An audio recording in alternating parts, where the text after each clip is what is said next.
back to my channel. It's ABSLA and I'm back with another video today. And as you can see by the title, it's going to just be like a TMI, too much informational talk for girls. Like if you have anything that you wanted to ask me or anything in the comments or anything that I've seen, I was answering them. I also did a poll on my Instagram a couple of weeks ago about this because I knew I was going to be doing a upcoming video like this. So I have a few questions on my phone that y'all had put that y'all were curious about, and I'm just going to put my input. Like, not all these questions, not all my answers are going to be based off of all girls' answers, because all girls are different. Not all girls do the same thing that I do, and I don't do everything that other girls do. But you know, maybe you could do the things that I do, like certain things, pinch off little things that I do that you're comfortable with and everything like that. But if you haven't already, make sure you like, comment, subscribe. Make sure you hit that bell and turn that bell notification on every time I post, because I will be posting every Friday, every Sunday, every Saturday when I'm off work, because you know I gotta get that money for y'all. I gotta do what I gotta do so I can be able to present what I need to present to y'all. But we're gonna just start with a little simple question that somebody asked me. The first question someone asked me was how to tell if a dude really likes you truthfully. I would definitely just say his energy. He don't have to say nothing. He don't have to like go his full extent. His energy is just, you feel that he's coming to you in a certain way. I don't know how to explain it, but I'm just gonna try to explain it the best way I can. Like if you're arguing with a guy, right? Let's say if you're arguing with him and he's your friend, but he like you. So he's more calm with you, he's more understanding, he's listening to what you're saying, not to listen to hear what you're saying. He's actually sitting there trying to fix the problem, not just trying to win you over or win an argument. You see what I'm saying? If a boy really likes you, he will do anything for you to show you that he like you. Like, he'll be a gentleman, he'll go continue being consistent with that. He's consistent with that behavior, not just a one-time thing and then he just give up. So he's consistent with you. He does things that he doesn't normally do. Like he opens up more, he expresses to you and everything like that. That's how you know a man like you. A man like you, a girl, or whoever likes you, but you said a boy, so that's how you know if a boy really likes you or not. The second question someone asked me was, at what age is appropriate for me to have my first sexual experience? I wasn't expecting that question because I just went with 18. You know, I lost my stuff at 17. I'm gonna be honest with y'all. It was not planned, but it was in that category. Sorry mama if you watch my video.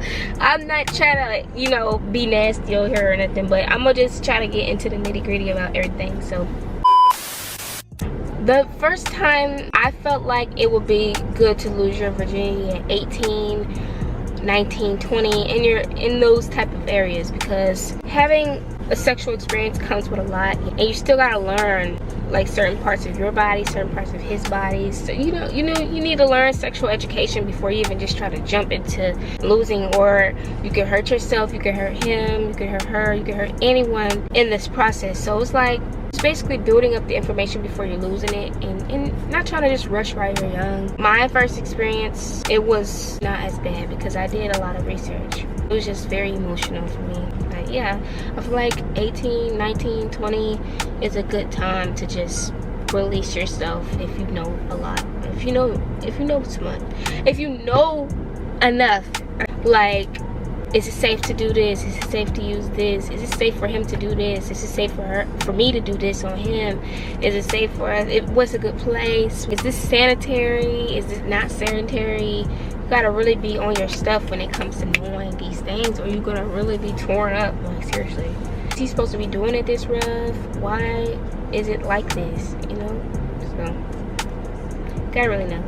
Second question that someone asked me, they're asking me this, I think, what is your biggest turn off in a guy? My biggest turn off in a guy, I'm gonna just say in general, because it don't have to be sexual or nothing, is if he's constantly seeking for attention. Like if he's constantly wanting to be validated by people, like if he's just like, oh, I need to be seen type, because he doesn't love himself. He's not really comfortable in his own skin. I don't mess with that. If he's an overly urgeful talker, like if he's always talking over me, interrupting me while I'm talking, like I can't even get nothing now. I can't even talk to you. What are you talking about? Why are you talking over me while I'm telling you about what I'm talking to you about. You ask me what I'm talking about, but then when I tell you what I'm talking about, you're talking over me. So it's like, no, I don't like that either. If it's a guy that doesn't really have a good hygiene regimen, I can understand if you slip up twice or once, but if you just like that all the time and you're not trying to fix it, then that's a problem. And I don't want to be around somebody that is like that. There's a lot, but if a guy is always trying to be cocky about something, or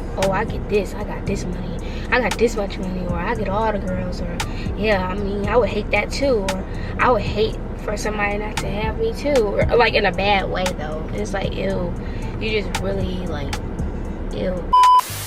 My biggest ick in a man is when he say female, when he call women females, or if he say a, like a though, or a, trying to get your attention. It's like, ew, don't say a to me, say hey, excuse me, something like that. It's just so weird to hear somebody screaming out a to get your attention. Like, it's scary, and I had that happen to me, but I talk to him to this day, and I let him know I didn't like how that went down. He was just like, I'm sorry, I'm not gonna do it again. But I have so much dislikes about men, but those are just a little bit that I wanted to just share with y'all, since y'all wanted to ask anyway. And then she said, what's my biggest turn off? What's my biggest turn off and what's my biggest turn on? Dang, I didn't even read that part. My biggest turn on in a guy would definitely be if he is attentive, if he's a good listener, if he can remember small things about me, if he is gentle. Like, I like a really gentle man. Like, I like somebody that can just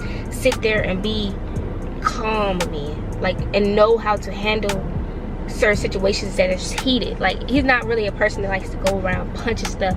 If he likes to fight, he's only going to be a fighter in certain categories, but he's not going to be punching stuff like that. Oh, I hate that. Punches something real hard. Why you always making me mad? Punches another thing. That's just, it's giving abusive, you know what I'm saying? Like, don't punch nothing if you're mad, but it's like, be calm. I like a person that's able to express themselves. And also, when a girl says that they like for a man to express themselves, they have to be able to be comfortable enough for them to express themselves to them. You got to be open enough for them to express themselves to you, not just them doing it on their own because they don't know if they can or not. But yeah, I like a person that can express themselves to me. This is a small thing, but I like when a guy wears all black. I like the color black on men. Like, it just looks so good. You know what I'm saying? I like it. I like a tall guy because I'm very short, and I just like to feel like somebody's can protect me. And I also like, a big turn on for me is eye contact. I am still learning how to hold eye contact and stuff, but as far as a person staring at me and they're amused by me and they just like looking at me up or down, they just really just spectating me, I like some stuff like that. I really do. It just makes me freeze up. It just makes me start thinking like, what are they thinking about? But I know they thinking about how pretty I am and all that and what I'm saying, but it's just like, wow, it's making me nervous. Don't look at me like that. Ah. Y'all, I will go down the whole list about what I like about a man, and this is gonna be a whole video. Next question somebody asked me, how do I move on from a person that cheated on me? Well, I first want to say, feel the emotion, because I got cheated on a couple of times in different relationships that I've been in. Like, my first real relationship, I got cheated on. My second relationship, he was just like messing around with girls and manipulating me and thinking that I wouldn't find out. He would manipulate me into thinking that he actually cared about me, but he didn't. He wanted to do what he wanted to do. It didn't tell me that he wanted to do what he wanted to do. But now that I've let go, I let him experience the life that he always wanted to do in the first place. So that's why certain things don't work out. But I want to first start by saying, just experience and feel the emotion. Like, it's okay to cry. It's okay to feel that hurt. It's okay to also ask questions and all that. But after that, after the crying, after the emotional state, you have to learn how to just occupy yourself. And that's what I've been doing throughout my whole breakup. It's been 6 months since my breakup. It still feels fresh, but it's just like, I'm to the point where I'm good now. I don't have to keep running back. I don't have to keep asking why. I don't have to keep on asking why her, not me. I don't have to keep on reminiscing on old stuff, because now that I'm fulfilling my own self, now that I'm doing things that I love to do, like writing music, drawing, making new friends, dressing up, also meditating, doing yoga, like taking care of my health more, that's just a big part of my life now. That's my routine. That's who I am now. So when you get a boyfriend and they just dragging you down, you forget who you are. You stop dressing up. You stop taking care of your health. Start staying up all night arguing. You look dead. It's just like getting back to yourself is what you need to do in order to get over this person. Occupy yourself with things that you know you need to do, instead of worrying about, I wonder who he's with right now, I wonder where he's gonna be right now, I know he's at this place right now with this person because I remember he was talking to her. You just so focused on him. Don't watch his page, don't stalk his page, don't do nothing. Just feel everything, cold turkey, drop it. That's what I did. Block him. Stop worried about what he's doing. Stop worried about who he's with. Stop worried about how he feel about you. That stuff is done now. It's already done. Like, somebody out there that's going to want you for who you are. There's somebody out there that's going to accept you and love everything that comes with you for just who you are. And if this person that you want to be with isn't, then it's okay to let that person go. Start a new journey. And I know that can be hard, just getting out of a relationship, because you don't see yourself falling in love again, but it takes time, you know. And that's where I am in my life. I'm in the it takes time stage, be patient stage. But I really hope that helped with that question, because you know I'm really going through that as well. So I just had a time right now expressing myself, and you know, and I hope that I helped you through expressing myself. The next question somebody asked me, if I don't like a guy, how do I tell him in a nice way? It's depending on how the guy is. It's depending on what kind of guy he is. You know, if he's more of a calm, understanding type of person, just be honest with him. Hey, I'm not really feeling this connection as far as on that level. I'm not feeling the connection with that label. I'm not really feeling the girlfriend connection. I feel like we would be better off as friends because I like us that way. I feel like we have different energies that goes towards that type of category. So I feel like it would just be nice to be friends. And make sure you don't let it get too far to the point where he's already stuck on you. Don't leave him on and then say, oh, I feel like we just should be friends, because he already feel like you like him too. So it's like, as soon as you feel like he's liking on you and everything, tell him. But if he's like more of the rageful kind, like he will fight you if you tell him no or all that, just drop him, block him. Don't even tell him that you decide to be friends with him. Don't even tell him that. Just block him, because that could be very dangerous for you. You don't know what that man gonna do if you say, I just want to be friends with you.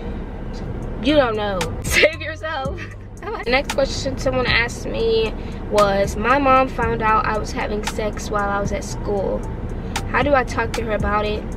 Like I said about the guy, I feel like it's the type of parent that the person is. Like, if that person is more of an understanding type or more of a rageful type. I'm gonna just start with the rageful type, because I did start with the calm type with the boy, but the parent is more of a rageful, mad type of mom. Like, oh, you gonna have to get out of my house, da da da. You gotta let that stuff pass. You gotta let them go through the motion.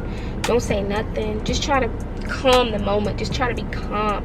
Pray about the situation. If you're in a situation where they're gonna put you out, or they're gonna hurt you in some sort because that you did what you did, just pray about the situation. Also, keep yourself safe. Always be standby on your phone. Always have somebody that you can call that you need help. If you don't have anybody to call that you need help, make sure you stack up with yourself. Make sure you always make sure that you're in a safe position by yourself. Don't let these persons just hit on you and stuff. But don't also just be provoking the situation either. Like, oh, you're not gonna hit me, you're not gonna kick me out, like, just be quiet, okay? But if the parent is nice, if the parent is more calm about the situation, hey, I found out that you was having sex, so what about that? You're gonna be like, well, I did because I wanted to experience the experience. But if you're overly young and they told you not to do it because of a reason, you gotta say sorry. You gotta understand like their feelings as well, because they tried to protect you in a way. You never know why they said not to do what they did. But just saying, I apologize for that. I apologize for stepping over your rules. It was just something that I wanted to experience in that time. And you know, y'all just having not like smooth conversation, but that's how mine would go. My mom is more of a calm type mommy, but she gets upset in some sort too. Like, she don't really like certain things. The next question someone asked me is, how do I keep a fresh smell throughout the day without it wearing off? I would definitely say, make sure you regularly wash yourself. Make sure you regularly wash your body. Make sure you regularly use an exfoliator. I talked about that in the last video, in one of my last videos. Use an exfoliator. They're very cheap at Walmart. It's like $3, $5, depending on what store you go to. Like probably Target, that'd be like $15 or something. But go to Walmart, get you a scrubber. Make sure you always clean yourself every day, because some stenches actually stay on the skin, and it's hard to get off depending on the environment you live in, depending on if you living in a household that smokes cigarettes, depending on, you know what I'm saying, if you have dogs and they poop everywhere and then you just go out and that's how you smell. You got to clean your surroundings as well, clean your environment, make sure that your environment smells fresh, make sure you stay with cleanliness. The value of cleanliness has to be stated and stamped on, because that's what makes you smell. Your environment is what makes you smell as well. Make sure you clean your clothes. Like, wash your clothes. If you don't have a washer and dryer, wash them on your hands and just air dry them, hang them up. That's what I used to do before I had a washer and dryer. I just air dry my clothes and they still smell good. Like, get you an iron, invest in your iron, and just make sure they are all straight, the wrinkles are out. If you have a washer and dryer, wash your clothes, y'all. Wash your clothes. Make sure you put enough detergent in there that has it smelling fresh. And for me, like, what I like to do for a long-lasting good smell, I like to get shea butter and put essential oils in it and mix it. Put a tad bit of coconut oil, mix that in the shea butter, and rub it on my skin, so I smell like the smell is stuck on my skin. I just want to say that's a good way to do it as well. If you like perfume, spray it behind your ear, spray it behind your neck. I'm saying like, if somebody hug you, I'm telling you, they're gonna smell it because their face is going right towards your neck. So they're gonna be like, wow, you smell really good, and some stuff. But yeah, I mean, I feel like that's what could help. The last question before I end this video is, what's a good place to go on my first date? A good place that I would recommend is an art museum. An art museum is so soothing. There's a lot of good pieces that y'all could talk about while y'all there and walking around. Y'all could talk about y'all experience. Y'all could talk about anything while y'all walking around in an art museum. It don't even necessarily have to be art. It could be how y'all feel about each other. It could be what y'all want to eat after that. It could be anything, y'all. I'm telling y'all, if y'all want another place to go to, y'all could just do y'all own thing. Y'all could have a picnic at the park, get y'all a little food, put it on the blanket and talk about life. Y'all could go to the movies. Y'all could go to the fair if that's the seasonal upcoming thing that's going on. Y'all can go to vendors, like little places, like have small businesses that y'all can walk around and look at different businesses stuff. There's so many things that y'all can do. But yeah, I just want to say thank y'all for watching this video. I really hope that I answered the most of y'all's questions on my phone. If y'all have any more questions that y'all want to ask, make sure y'all drop that down below in the comment section, and I will read them and I will answer them next time. If you haven't right now, subscribe. If you're just watching this video and you haven't subscribed, that's weird. Don't be a weirdo. Make sure you do that right now. And I love y'all. Road to 500 subscribers, and I'm almost there. I love y'all. Bye.